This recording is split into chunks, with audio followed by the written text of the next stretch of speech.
చరిత్రలో ఈరోజు ఛానల్కి స్వాగతం.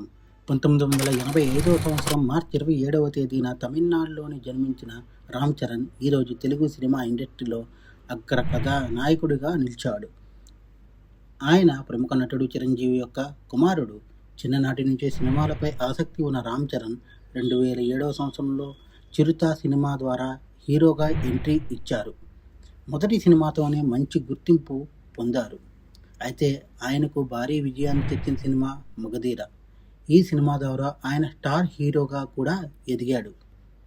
తరువాత వచ్చిన రంగస్థలం సినిమాలో కూడా ఆయన నటనకు విమర్శకుల నుంచి ప్రశంసలు లభించాయి. గ్రామీణ యువకుడి పాత్రలో ఆయన చూపిన నటన ప్రేక్షకులను ఎంతగానో ఆకట్టుకుంది. ఇటీవల త్రిబుల్ ఆర్ సినిమాలో కూడా ఆయన చేసిన పాత్ర ప్రపంచవ్యాప్తంగా గుర్తింపు తెచ్చుకుంది.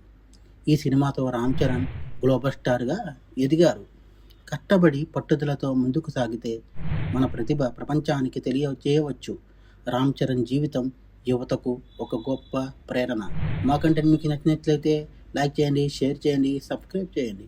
మా ఛానల్ యొక్క నోటిఫికేషన్ మీ వరకు అందాలంటే కింద కనబడుతున్న బెల్ ఐకాన్ని ట్యాప్ చేయండి. Thank you.